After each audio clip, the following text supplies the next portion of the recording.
What's up, guys? It's UFC 251 Fight Week, and as we get this rolling here, there's a lot of business to get to. Although we're specifically going to talk to one guest today, got to let you know a few things. To start off your week, this is being recorded on Monday. If you want to know your best Monday spots to go to in the state of New Jersey or any day of the week, go to Hotspots NJ on Instagram, and she'll give you all the info you need, no matter where you are in New Jersey, of where to go. Speaking of UFC 251, Saturday night, Elmwood Park, New Jersey. It's Blue 42, no cover. Tell them Mike and the On the Mic podcast sent you. And also, right down the street from Blue 42, if you're looking to get your meal prep plans together, Vicario's Deli in Elmwood Park, New Jersey. So with that being said, we get it rolling here. It's UFC 251 Fight Week. But just a few weeks ago, my guest today, he just came in and did the damn thing. Like, there's no other way to put it. I can't glorify it any more than what it was. He got his opportunity. He came in, he did the damn thing in 41 seconds. Justin Jaynes, how are you? Hey, man, thanks for having me. I really appreciate it. Yeah, it was 41 seconds. I mean, all right, so let's go back. So what is it like, or what are you doing in the moment in which you get the call to the UFC to face Frank Camacho on short notice? Man, it's, I got my manager texted me in the morning and just kind of asked me how my weight was. Very standard, around Tuesday, Wednesday, he'll start asking just in case there's a fallout. Jason House and Lance both texted me. I said I was good. Later on in the evening, I was with my girlfriend. We're driving down the Las Vegas Strip. We're looking for a Thai food restaurant to go to. Phone rings. I look down and my heart sank because Jason called me.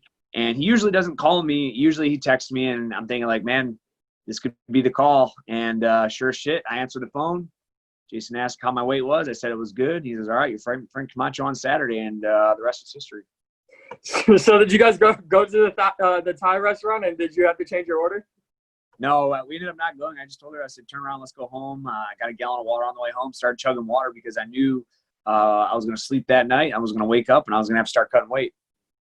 So many things I want to – one of the reasons I want to talk to you and have wanted to talk to you, and I think – Coach Eric Nixick for linking us together, is that, man, these are the stories, your stories are the stories I love to talk about. These are the ones I want to bring to the limelight.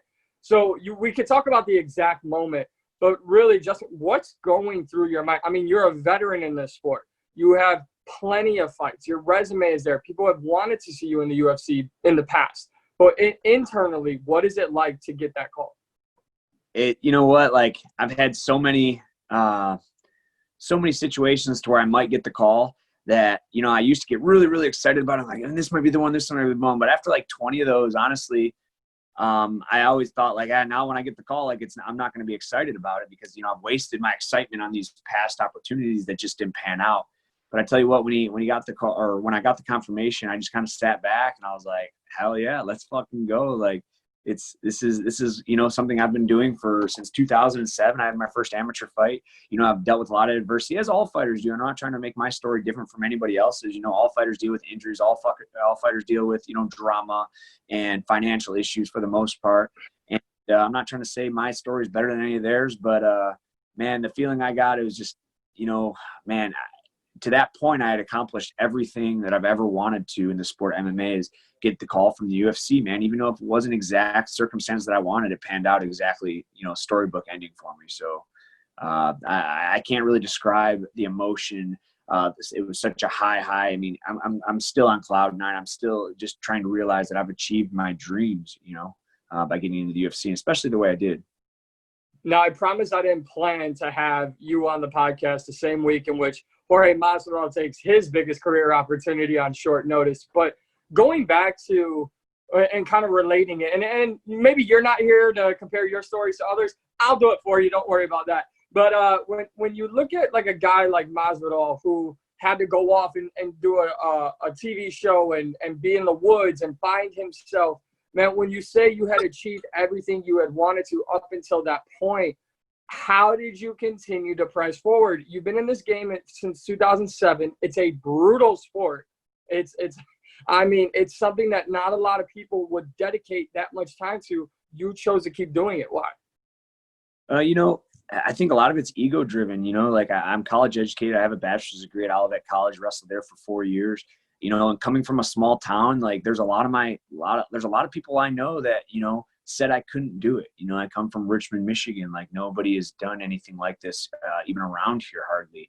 And, you know, like I remember last year I was home and people are asking, hey, you know, I have friends, close friends asking, hey, when are you going to hang it up? You're 30 now. You still haven't got the call. Maybe it's time to move on to get a career. Because mind you, the last 10 years, I've made, you know, a total of less than $25,000 and I'm living off that. I live in a 600 square foot casita, basically the whole, you know, forever. I drive, you know, 20-year-old vehicles to get back and forth to the gym. And again, this is not a pity party. It's what's made me who I am now. So I can't say that I regret any of it.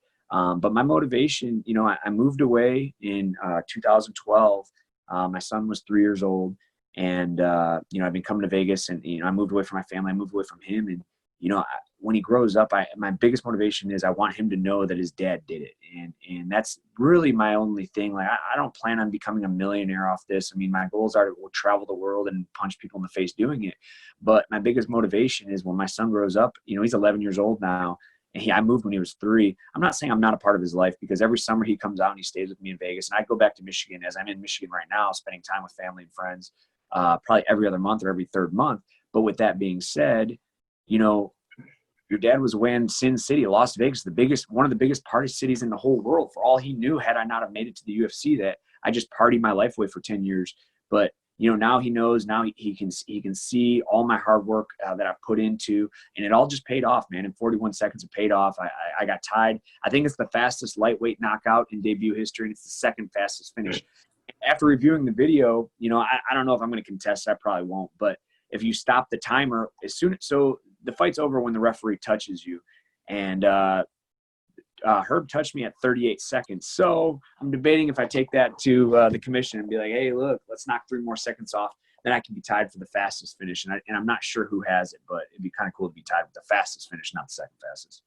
I mean, absolutely. And listen, I'd say go for it. I mean, we've got I can recollect the other 2 fast knockouts that we've seen over the last 5 years. I was actually a part of some like Q&A that Conor McGregor was doing, and he asked, did you guys count 13 seconds or 12 seconds? Because he wants 12 seconds for his proper 12. He's just trying to brand it even more. And you know, then Masvidal is saying, oh, he was out in 2 seconds.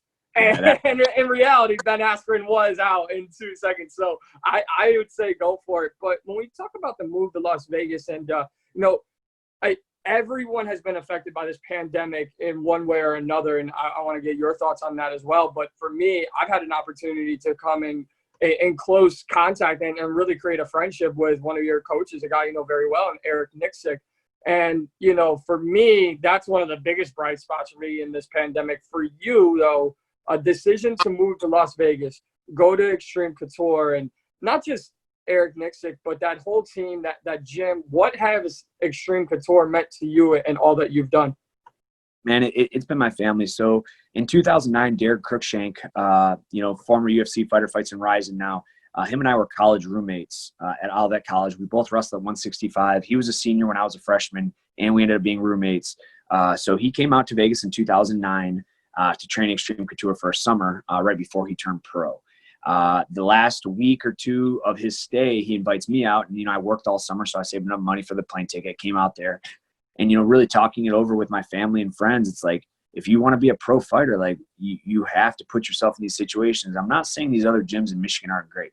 Darren has a gym right now in Michigan, top team in Dearborn, Michigan, fucking incredible gym. Some of the best striking coaches. Darren is just a phenomenal athletic specimen.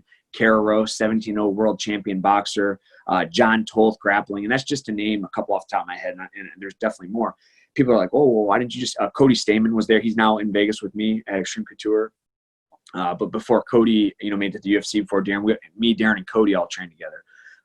But the whole point of me moving out to Vegas was for convenience. You know, when I graduated college, I was working in a factory from 6 a.m. to 5 p.m. or 4 p.m. every fucking day. So imagine working in a factory, moving around, you know, heavy machinery, then, you know, going, taking a shower, going to training at 6, getting done at, say, 8, and then repeating that every day. It just wasn't manageable. I wasn't able to train, and I couldn't peak for fights because I was just always so tired. And by the time I get home, I'm going to watch TV for 3 or 4 hours. Next thing I know, you know, it's midnight, 1 o'clock in the morning, and I have to wake up at 5 o'clock to be at work again. So when John Hahn was the manager before Eric Nixick, he called me and said, hey, man, we have a wrestling coaching position open. Do you want it? And I was like, hey, well, let me go back and talk to my family. He's like, Justin, if you don't move this week, we're giving it to somebody else. So sure as shit, I called my mom right away. I was like, hey, Mom, I'm moving to Vegas, in 2 or 3 days. And she wasn't thrilled about it, obviously. But I got there. I started my coaching position. Ryan Couture gave me my college internship there. It's, the list goes on with the endless guys I could thank from this team. My teammates, it's just been incredible. They've always believed in me. They've always held me to the higher standard. Eric will say, like, sometimes he'll catch me slipping because, I run a kids program at Extreme, and, there are days I'm slipping. Like, I'm tired from training, and he'll check me for that. So, I have to thank all my coaches, all my teammates, all my bosses that, have kept me diligent over the years and kept me in the gym training. And I mean, if it wasn't for Extreme Couture, if it wasn't for my coaching, it wasn't for Eric, it wasn't for Dennis, Andrew, the list goes on. And I hate to say a couple names because there's hundreds of names I could list. But if it wasn't for them, I wouldn't be here today. Well, I love the atmosphere. I have yet to be able to get down to Vegas and see it firsthand, but I love the atmosphere there and the team and the camaraderie that's built at Extreme Couture. So definitely love to see that since day one, you've gotten all that support and love and the opportunity that presented itself. With that being said, man, you take this fight short notice, and that in itself is one thing, but you're doing it in the midst of a worldwide pandemic. For you, if you can, kind of just go back and maybe discuss how it was for you training with these limitations and then all the procedures that followed once you got the call. Well, so when the gym originally got closed in March, nobody trained for a couple weeks. And it was almost good. It was almost like a fresh breath air because, I broke my hand in October. I had surgery in November. I was back to sparring in January, waiting for this chance. I trained my ass off January. I trained my ass off February. March comes around. We're halfway through March. I still haven't got a call. I still haven't got an opportunity.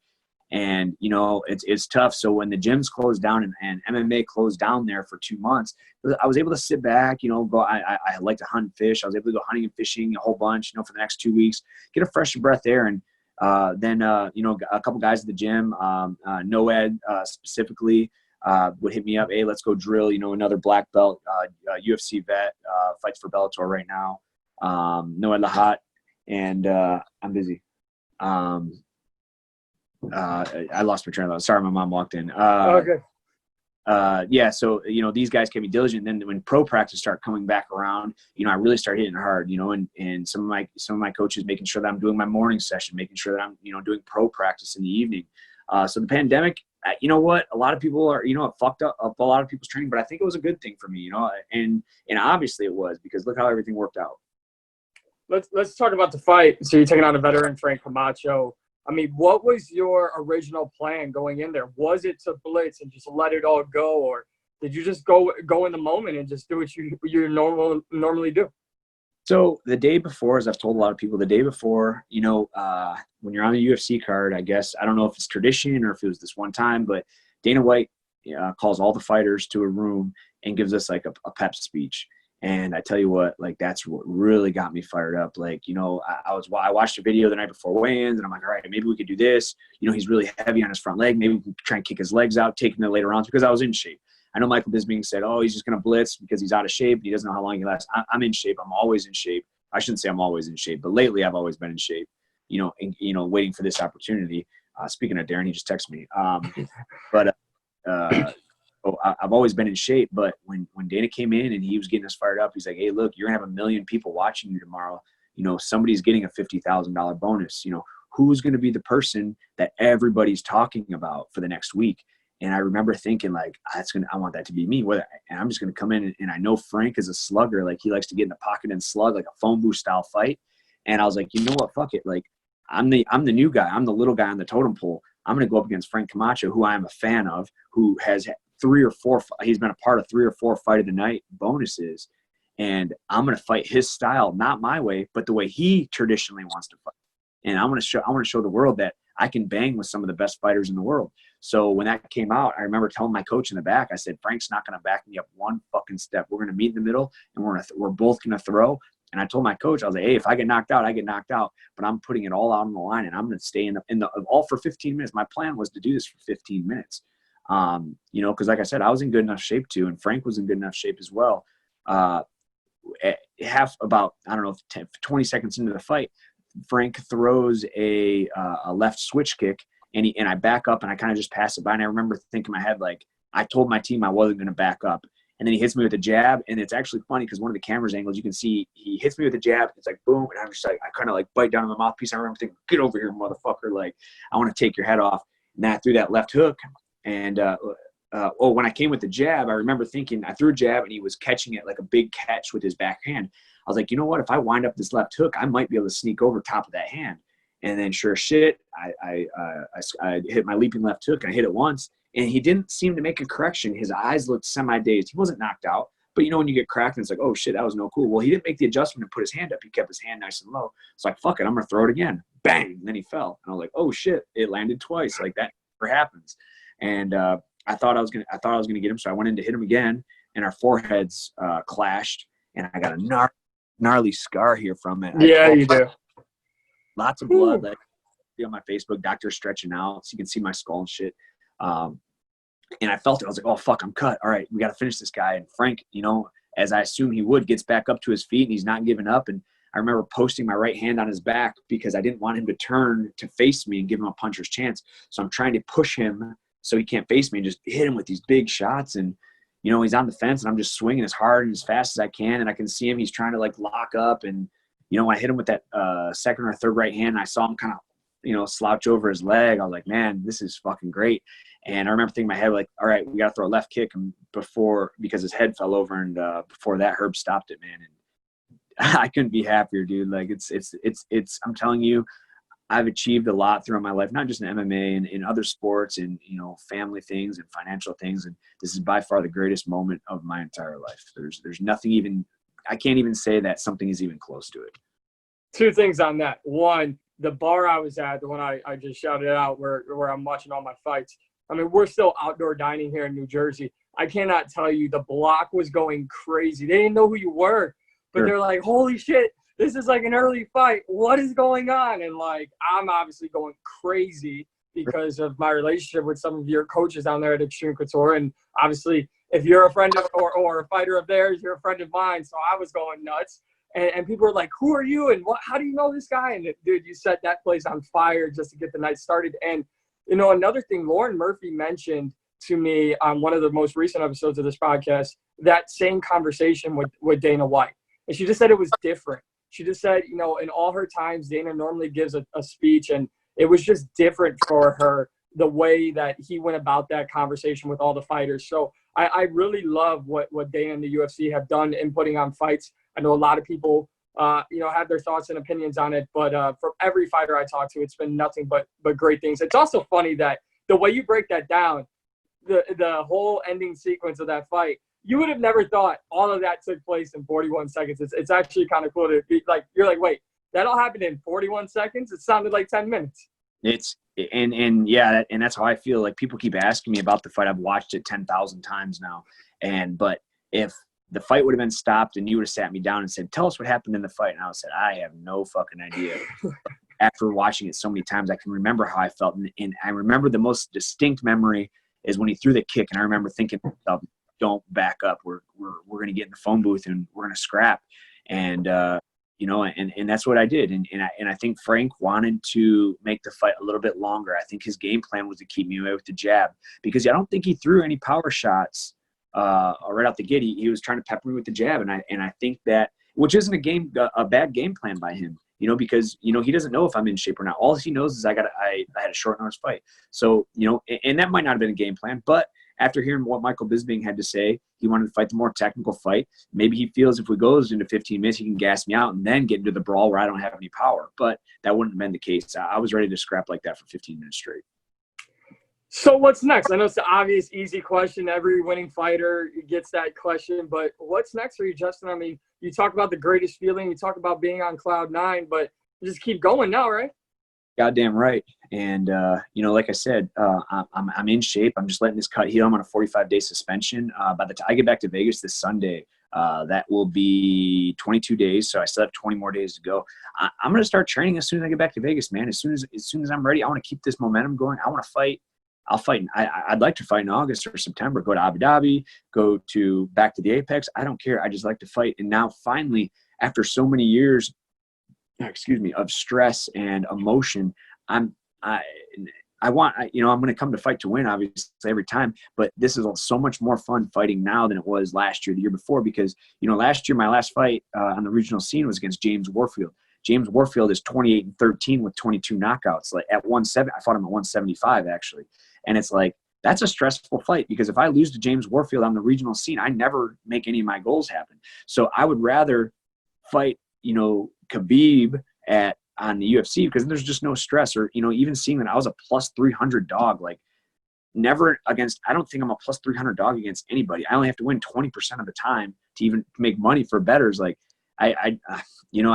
like I said, once this heals, once my suspension's up, I'm going to be in shape. I'm going to be ready to go. And more than likely, you're going to see me on a short notice card again within 2 or 3 days, or the fight will be within 2 or 3 days when I get the call. Do you have anyone in mind that you want to fight? Or because lightweight's stacked. I mean, they're from the top of the division to guys who are unranked. There's so many names. I'm just curious if you have any out there. Oh, I have a ton, man. It's this is something that I come home and I think about. Like, or I watch the card, and it's not unrealistic anymore. When you're a kid and you're watching like Anderson Silva fight, you're like, man, that'd be cool to fight him one day. You know what I mean? Like, this isn't like that anymore. This is real. I get to watch these guys and be like, I get to fight this guy. I want to fight this guy for whatever reason. Maybe I don't like the way he looks. Maybe the way he trash talks, I don't respect. I don't know, something. But whatever it is, I get to pick these guys and I get to call them out. Right now at 155, I want to fight Austin Hubbard. He fought Mark Madsen, a good friend of mine, broke his jaw. Super tough dude. We're talking about an Olympic wrestler, and he went 3 rounds with him. He just beat my buddy Max Reskoff. And, I'd like to redeem Max's loss, and not to mention Austin's a fucking tough dude. He's super rangy. He's long. He has power. He has stamina. He has grappling. He doesn't want to, wrestle fuck everybody. He wants to stand and bang. And that's what I want to do. So I think, David Verth Goliath, because he has like a 73-inch reach. I have a 67-inch reach. It's going to be interesting to try to get around that reach and see what I have to do to land my shots as he's trying to pepper me away. That's at 155. Now, if I decide to go down, or if there's an opportunity to go on 145, about 5 years ago, I was talking trash to Alex Caceres over Twitter, just trying to get a little hype going. Obviously, nothing panned out. But I remember Alex hit me with the lowest blow ever, and I had no rebuttal for it. And it was so gangster from him, because I was just fucking dumb kid. Like, dude, you suck, something like that, very standard. And he goes, hey man, when you get to the UFC, let me know. And then laughing emoji. And I was like, God damn it. Like, okay, I'll let you know. Like, well, I'm here now, bitch. Like, let's go. That's if I want to go down to featherweight. Down the road a little bit, after I would get some momentum going, I want to fight Drakkar Klaus, fellow Michigan native. He beat me in the wrestling state championship wrestling in 2007 by like a point. And I think he's a great fighter. I think he's a fucking phenomenal athlete. But he beat me back then, so I kind of want to punch him in the face, pay favor for that. So, but again, I want to get some momentum going. I don't want to be the little dog calling out the guys that have been there. He has 5-6 in the UFC. I want to fight Austin Hubbard first, get some momentum going, maybe another win or two, and then fight Drakkar Klaus. If you don't mind, just a few more here with you, Justin. I really appreciate your time. I want to talk about 2 of your teammates. One you just mentioned, Max. As a guy who also came in and took a short notice fight, and I haven't really truly spoken on it because it's not my place. I can't speak for Max or his coaches or anybody like that. But how, as a guy who's in the gym, how infuriating was it to hear and see people say what they were saying, that Max quit, that Max this, Max that, without realizing? And I'll give credit to Dana White saying, you don't have the right in the media or in public, forum to criticize this kid when you won't get into the cage and fight yourself. Man, I tell you what, I've trained with Max for probably more than a year now, maybe even 2 years now, and that is a freaking tough kid. He's one of the best grapplers, if not the best grappler at our gym right now, besides, Vinny Magliez or, something of that. And, a Division I college wrestler, just an overall stud, you know what I mean? And the thing with Max is he's just a young guy, though. You know what I mean? He's only 5-0, or he was 5-0 going into this fight. Like, I think there's more to the story than what people see. because of how tough he is. Because man, like I said, I've hit him as hard as I can. He's waving me on. We've gotten in some good gym battles before. So I think there's more to the story. I think he was hurt. I think maybe his bell was rung. And, you're talking about a young kid. He's only like 24, 25 years old that just goes out and just submits everybody so fast. I think when he got hit, I think he got hurt. And I hate when people are dogging on him, because the people dogging on him are people that don't fight, that people that have never been in a fight. And if they have been in a 20-second street fight, that's it. So, I love Max. I think he's a great training partner. I think he's a great fighter. I think it's not the end of him. I think we're going to see a lot more. I think he's going to take this loss. He's going to, reevaluate his goals, reevaluate what he wants to do. And he's going to be in the gym even stronger, man. This kid is a young, hungry kid. It's terrible what happened, but I can only assume, because I haven't talked to him. Yeah, he came up to me after I fought and he shook my hand and gave me a hug. But besides that, I haven't talked to him. I think he's just going to get his mind straight. And we're going to see him back and stronger than ever, man. He's, like I said, he's a fucking stud.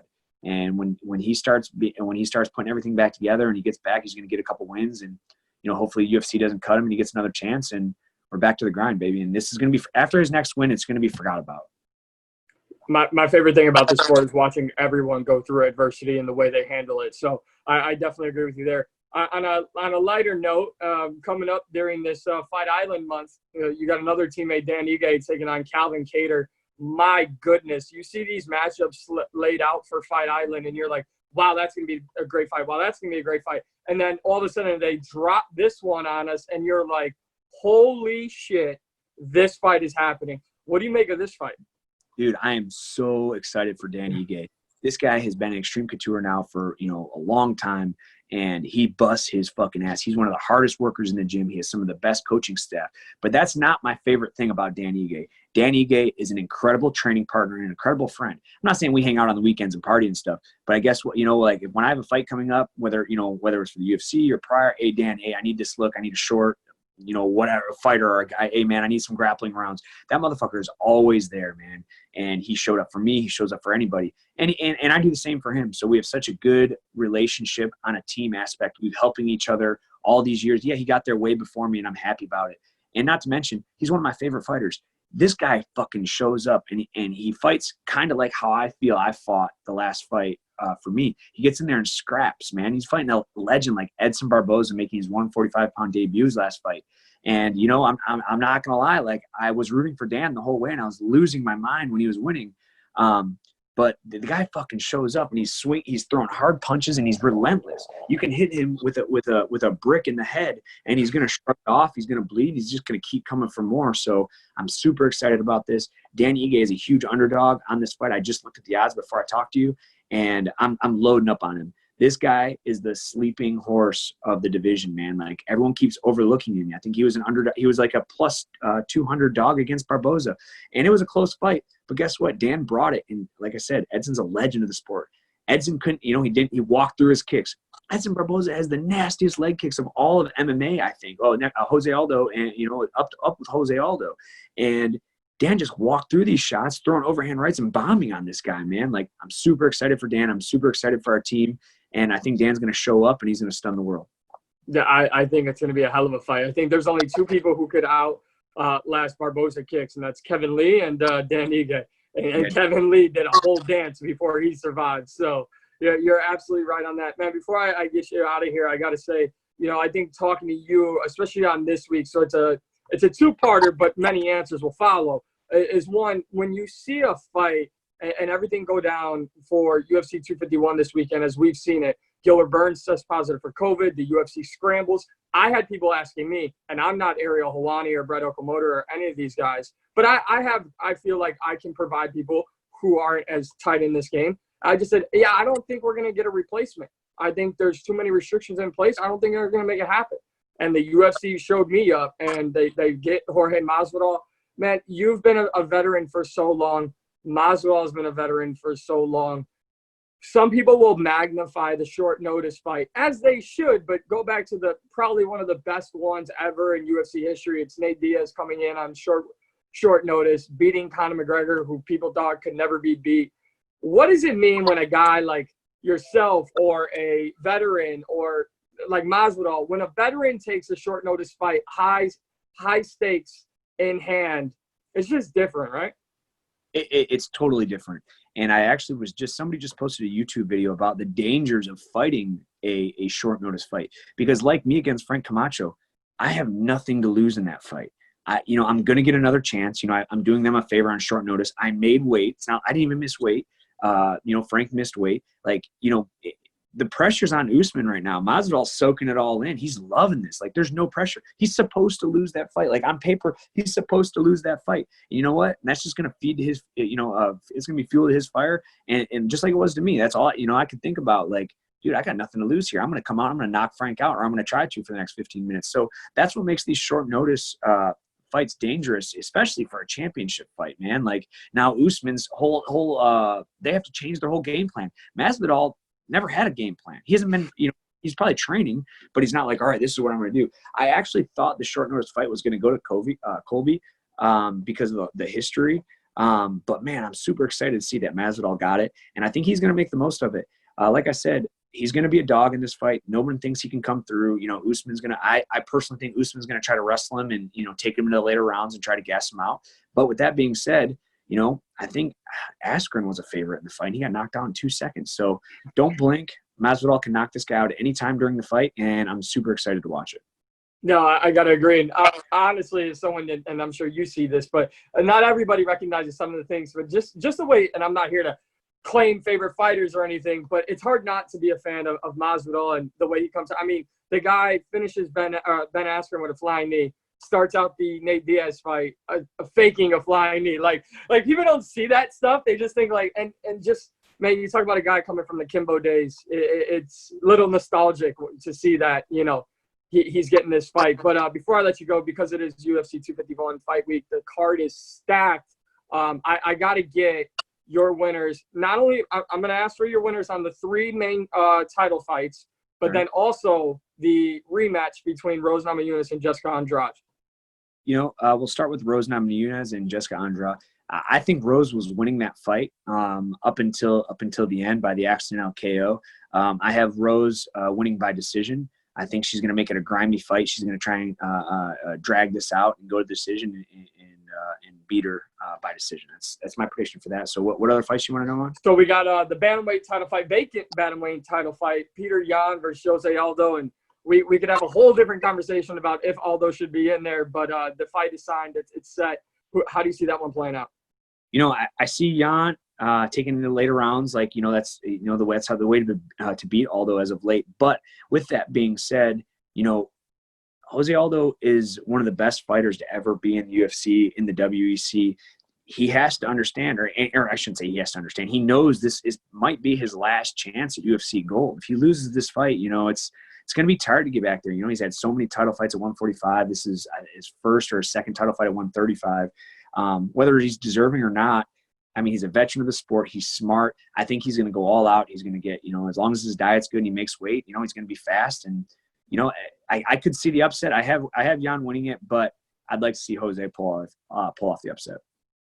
One of the fights that I'm personally way too excited for, because you can't have a bad fight week if Max Holloway is on the card. And now you're putting a Hawaiian on Fight Island. Listen, all props to Volkanovski. He got the fight. He got the win the first time the right way. He did the damn thing. But this is a hell of a rematch, and it's got my attention just as much as the main event. Who do you have in the co-main event? This one's a coin flip for me, and it's just going to come back to who made the adjustments during the time off. Now, Volkanov comes in with the same game plan that I've never seen anybody do before, just tear apart that front leg. It's going to be a long night for Holloway. But being a Holloway fan, he's a smart fighter, and he's fucking tough. He's not going to go back, to his training camp and be like, oh, well, I'm just not going to check kicks. He's making adjustments to where he lost in the last one. Like I said, I feel the biggest thing in that first fight, besides, he did get hit a lot, but just the leg kicks, man. I feel that Volkanov was just tearing apart his legs, from inside kick, from outside kick, and that really took the speed away from Holloway. I think Holloway's going to come back, and he's going to have a game plan. This fight's a coin flip for me. But I'm going to have to take the dog. I'm taking Holloway by decision. So then we have the main event, Masvidal, Usman, and we've already talked about it, but how do you see this one going? No pressure for Gamebred. It's no pressure for Gamebred. You know what? I think Usman, if he's smart, he's going to come out. what I don't want to see for Usman, if I'm not an Usman fan really, not that I don't like him, I just don't really follow him. You know, I am a Masvidal fan, but if Usman comes out and tries to get a takedown in the first minute, he might be getting, you know, picking up his teeth after the mat from a flying knee. Like I said, Gamebred has nothing to lose in this fight. He might get fucking nuts. I mean, like I said, he might come out with a flying attack right away. He might wait a minute in just to, you know, try and get it. But, you know, I see Usman winning the fight. I think he's going to take him down. I think he's going to grind him, try and take his stamina away. And if he wants, he might try to finish on the ground. But with that being said, taking the under here isn't a bad thing because Masvidal has knockout power and could knock him out in the first couple rounds. If it gets past the third round, I don't see Masvidal doing much. Man, you definitely should have a future career in media. I like this, and you know what? Open invite whenever you want to get on here and just not only talk about your fights but other fights. I'd absolutely love to have you. Dude, I'm telling you, it's honestly after this is all said and done, after my career is all said and done, you know, I've talked to everyone I've done a podcast with or interview. That's what I want to do. I have a big win. I have a lot of wind. I want to just talk and talk and talk. And yeah, anytime you want to chop it up, dude, just shoot me a text. And most of the time I'll be at home anyways. So to get into commentating, I'm going to go now that, you know, I'm in the UFC, I'm going to go back to the regional shows I fought for, WXC, TWC, Big John's, and I want to do ring commentary, you know, not in the ring like Bruce Buffer, but, you know, commentary kind of like Paul Felder, you know what I mean? And because that's a career. Fighting this fighting is only so long. It's just a job for now. I'm going to get a little bit of money, be able to save some cash, but in the long run, I need a career. And honestly, getting into commentating, traveling, keeping a part of the sport, you know, when my name's long and done, is really what I want to do. So yeah, if you ever want to chop it up about fights, man, I have an opinion about everything, so we can do it. I love it. So I got to ask you before you get out of here, are you part of the Extreme Couture Call of Duty Warzone team as well? I was the OG to that team. I haven't played with, so I was me and Clint Treadway, who works the front desk. You know, we were kind of the originators with that. And I know Eric and Dennis kind of jumped on as of recent. My family lives in the 1800s in Michigan. We don't have the internet at their house. Got an AC unit for the. As you can see, I'm freaking glistening with sweat right now. But so when I get back, I'll be jumping back on. That's J Jaynes 9. And my Activision account has like 17 numbers after that. But I'm always I sit and play Warzone in between all my training sessions. I've had a couple lapses to where I say, fuck this game, I'm never playing again. Broke some controllers, you know, but you know, I think we all have those. I've been trying to get Eric to join up with me and play with me since like April. He still won't do it. Obviously now he's a little busy, but I'm like, damn, I'm trying to get on top of this Extreme Couture team. Because my friends are fun, but they don't like to play as often as I do, and it seems like you guys have a great core there. That I play every day. I'll send you when I get back to Vegas, or if you have Xbox, I don't know, what are you playing on? Xbox. Yeah, just add me as a friend on Xbox and send me a message who you are, because after my fight, I made a mistake. Went on a TV interview, and I had like 400 friend invites, and I don't mind, but.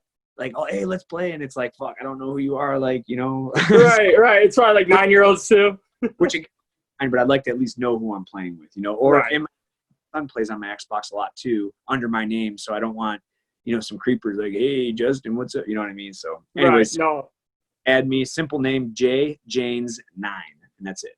Beautiful, Matt. Well, thank you so much for your time. And where can everyone follow you on social media? Hey, if you guys want to follow me on Instagram, it's JAY09MI. Facebook is Justin Michael. It's an athlete page. And Twitter, Justin Jaynes, MMA. Justin, this was a lot of fun, man. I hope you enjoyed it. Sorry it took so long. I guess hopefully it was worth the wait. I had a lot of fun with this, man, and can't wait to talk to you again. Yeah, absolutely, man. Anytime you want to chop it up, just shoot me a message and I'll jump on and we can chop it up, especially with upcoming fights. Awesome. Justin Jaynes, everyone.